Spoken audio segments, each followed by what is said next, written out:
again. This video, this is on some of the problems that have been coming my way over the last couple of so weeks. But as you remember from my last video, my class 57, I couldn't get the class 67 sound in, which sounds what more like.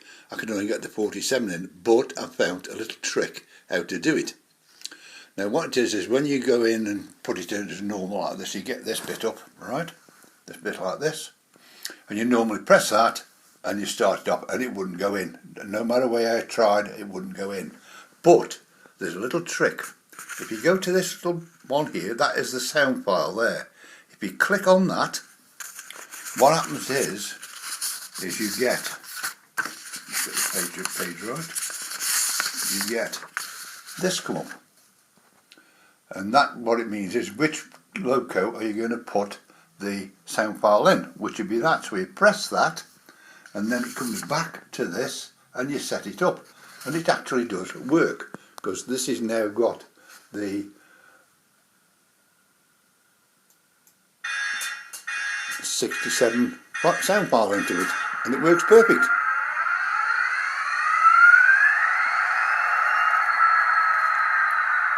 No problems at all. So that is something I did find out. Now,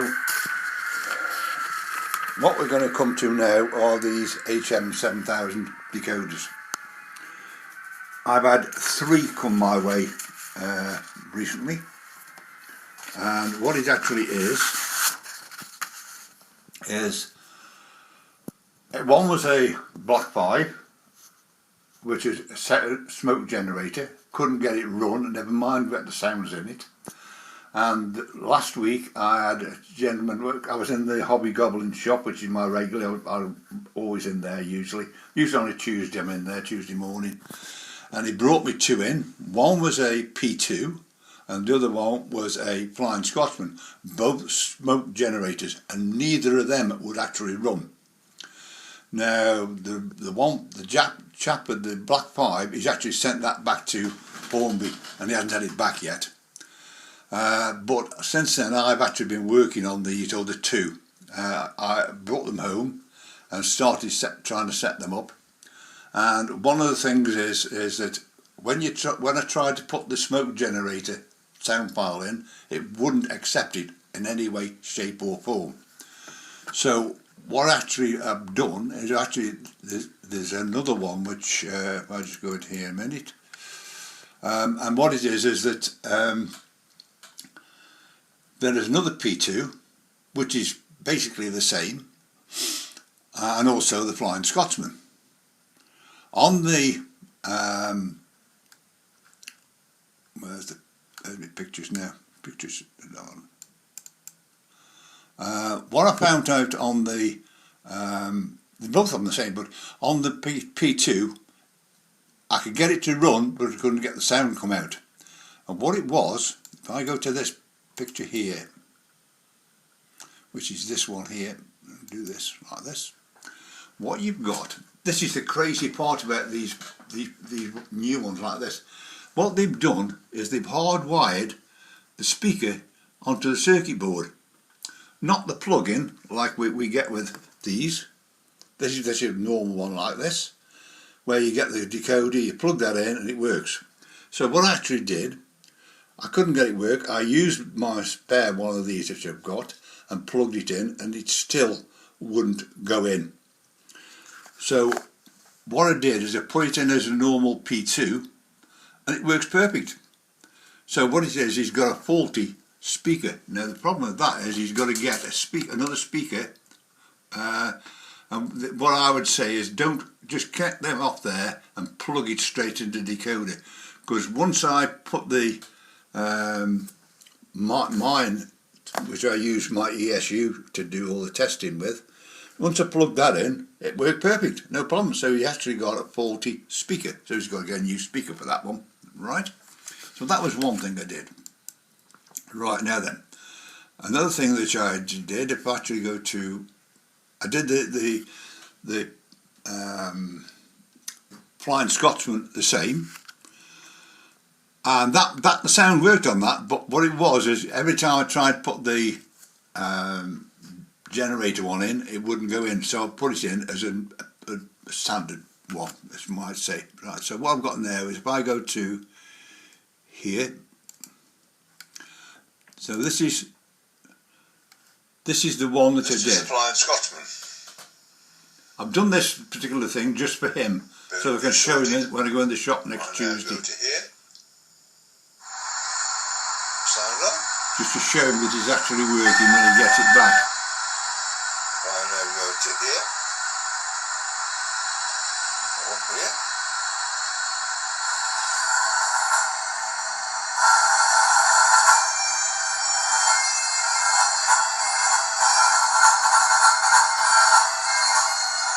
Now I thought, oh, this is great, like, you know, no problem at all. But the normal short whistle, okay, when it gets to the long whistle, what this has actually got in, it's got a USA Australian one in, so you get bells come out of it. Now I've actually got a Flying Scotsman, which is the Alan Pedler one, which went to America and also Australia, with the cow catcher on and the bell on that, so I could actually put one of them in there if I need to, but I'm going to do that. I'm just leaving it. It's got a TTS one at the moment, so you can see it's doing this quite well. If I actually go, oh, this is mine. so there I did it. Change it over to DCC. I've got one here. I just put it in as this 3. This is what I basically put them back to default.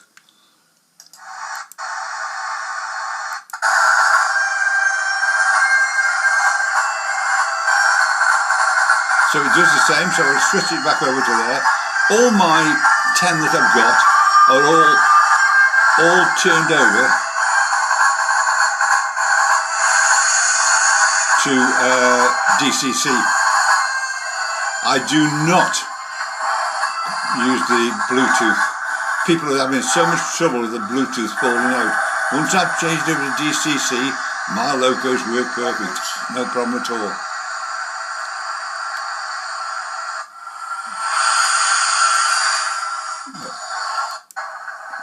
I just do this, and you can hear the bell one in a second when it stops.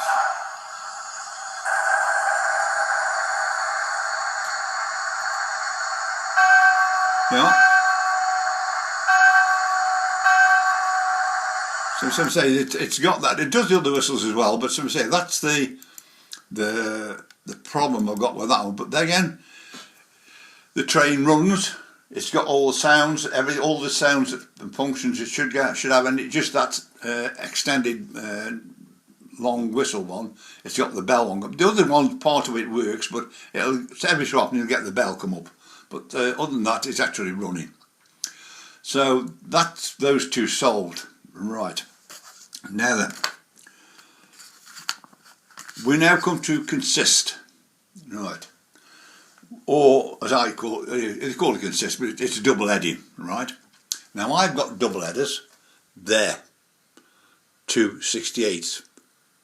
I do them through my GMRI, so they perfectly run together, so that the acceleration, the deceleration, the speed curve, which is actually 5 and 6, are matched, so that when they're actually together, they run. Now these two are not linked with the rod, they're not linked with like a decoupling, they're with a magnet, so any slight slip up they will part. But I'll show you those two now. So on what we got on Railmaster, so we've had this before this HM7000 come out, but if I go to this one now for start, if I now go to, just come out there a minute, don't want that, I need to come out of here for a second, come out of here, go to 68s, which I've got there. It's the only way I can pick them up quicker. Right, so I've got direct rail and I've got ScotRail. Now then, one thing with these particular trains, or this system, if you've got the normal Railmaster, you've got to put them nose to tail. So this one would be sitting behind that one like that. But what you can do with the Pro, you can actually reverse the other one round, so you can actually have two steam ones with the two tenders together, running together. So I've now put them together. I click this now like that. So there you are, it's green light, it's up there. Now if I now just click these points in, like this, for starters, I'll just make sure, like that.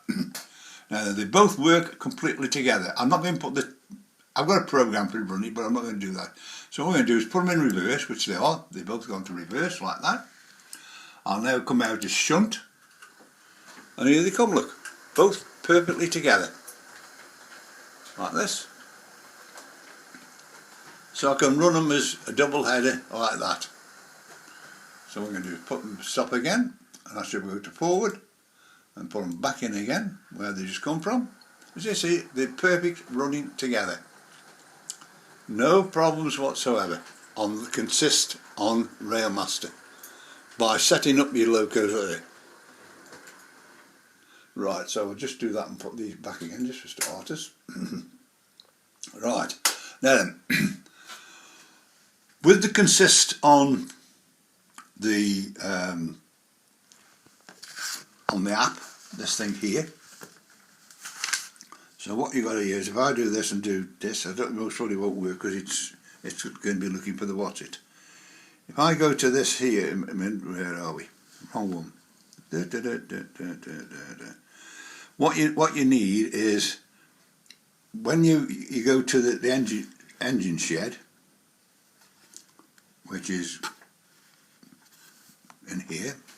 Go to the engine shed, like this. And I'll put this on Bluetooth for now, like that for now. If I now go to here, and then we'll go to engine shed, which is there, what you get at the bottom is this, new vehicle. So if you press that, and then click the two trains that you want, they then become consist. And what you'll get then is you get both the trains across here, and the slide across here. If you look at the Hornby, the chap from Chris from Hornby, he's done it right, and all you do is slide it up and both trains will run perfectly together. But I have found a problem. What you've got is, this is, I've did it with these two trains just to try it, right? I can run them around as a double header, but run them on separate tracks like this.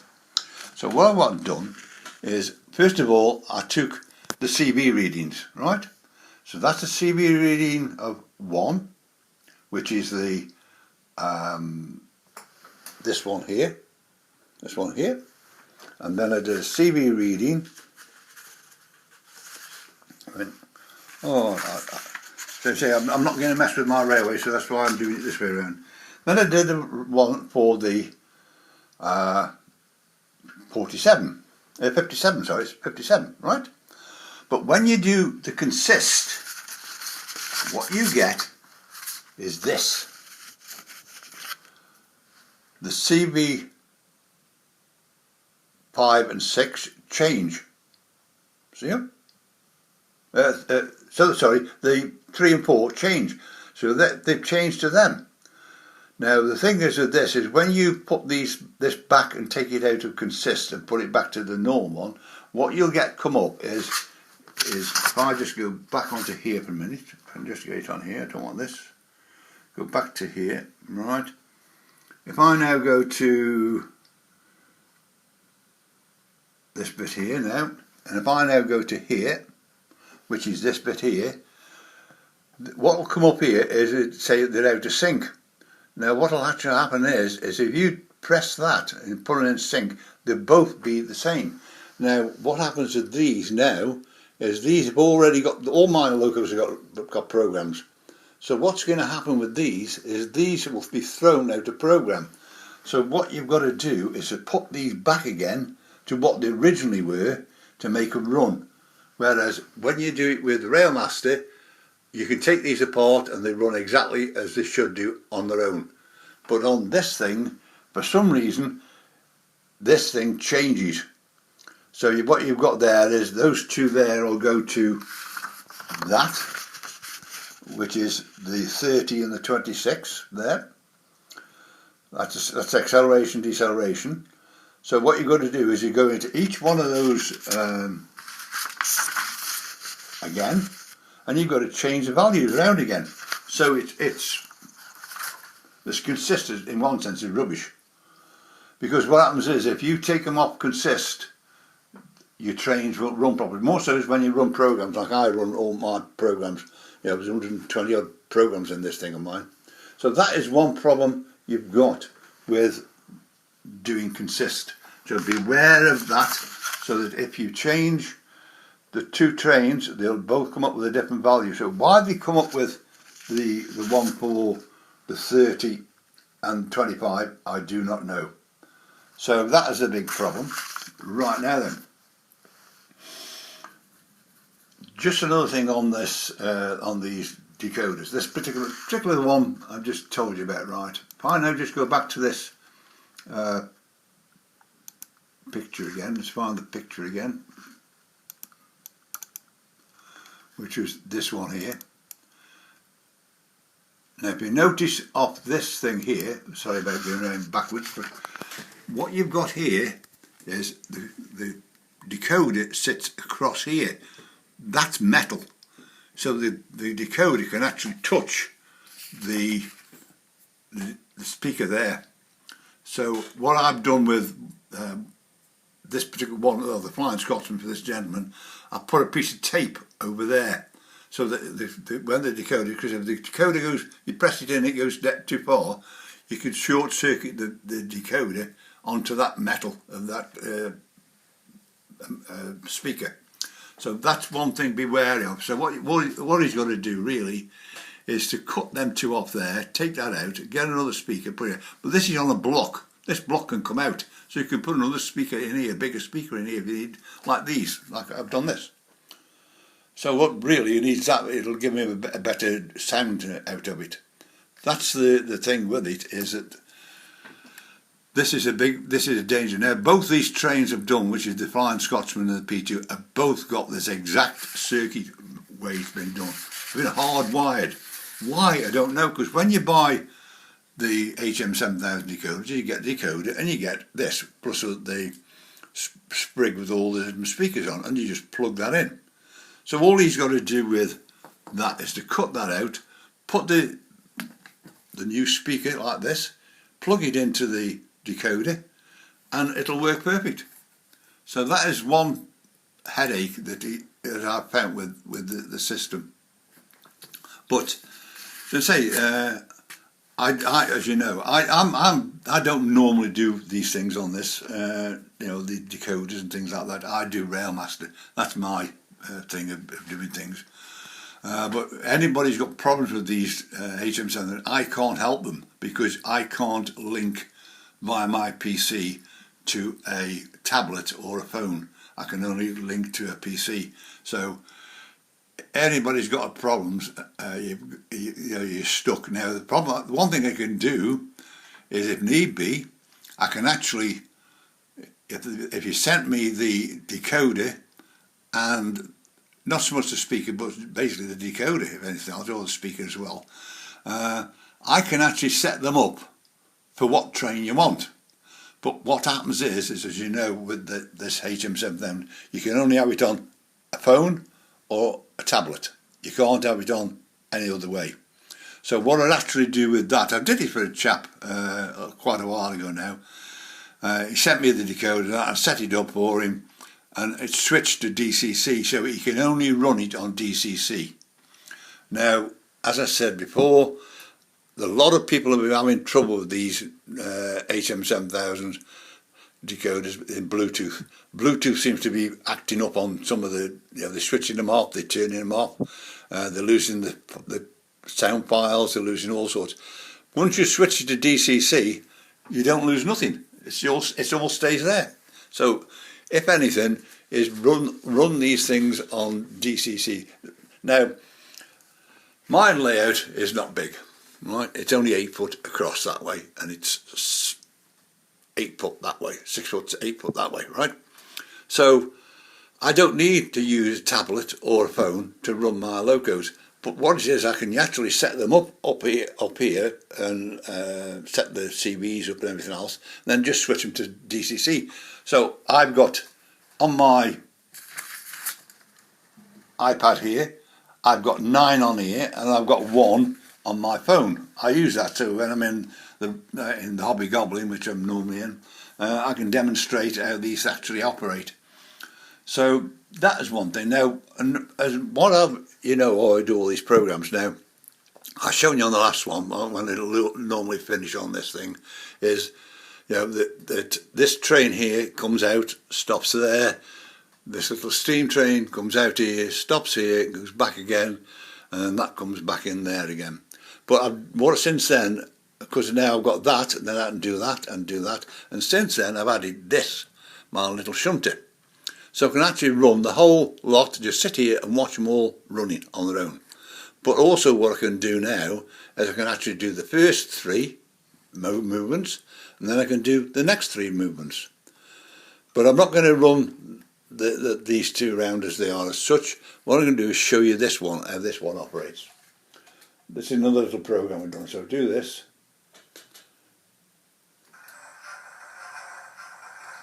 Oh, sorry about this. Can't do this. I'm going to have to turn this off a minute.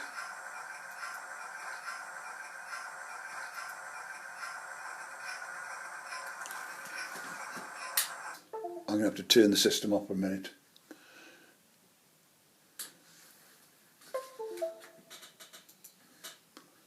Because I'm locked in the other 68 file, so I need to change this round. Also, is it one thing while this is firing up? Normally, the little green tape up here, which is the internet. It's lit up this time. Now what happens is because it's lit up and it does that, when this thing comes back, it comes back to the 78 mode, which is in the Pro. But if that little light comes on, it doesn't. It goes to the 100 mode. So it's just setting these up now for a minute. Won't be a second. So you see, I've got all my little trains here, which are programs and my signals and everything else. Setting all the points, done all this in a second, and I'll show you the other one going. Come on, hurry up. We say I'm in the wrong mode, my group mode up here. So I'll go to here now and go back up to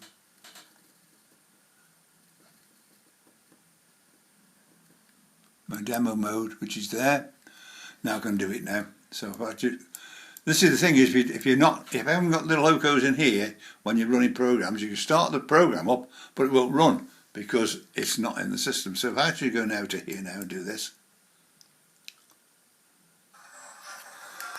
So here's a little loco.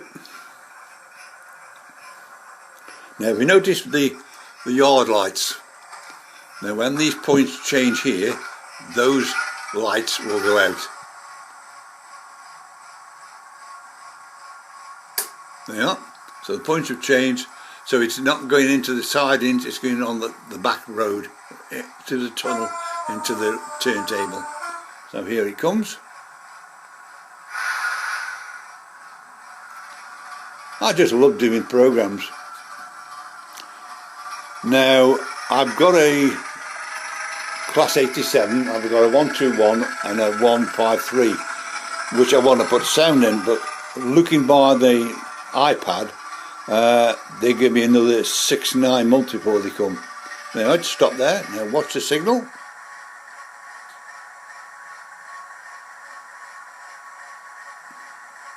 There we go. That's the route going on to go back into the siding. This will now go back into the siding. And as it goes past there, now these aren't censored, these are just the way I just click on them to make them turn on or off. There we go, ready. And off it goes again. That'll just sit in there now and go back up to there.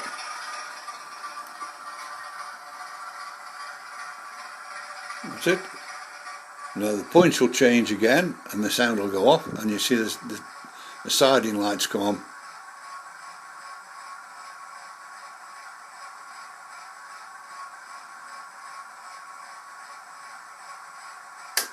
There we are. There's the points gone, the lights have come back on, and the sound goes off. And that's it. That's how that works. So if anybody wants me at any time, you can get me on 01782 302194. My email address is there as well. So please contact me on anything to do with Railmaster. Sometimes I can help you with setting locos up, setting track plans up. I can do anything like that. Anything to do with Railmaster, I can operate. So please contact me, and thank you for watching, and I'll see you again soon. Bye.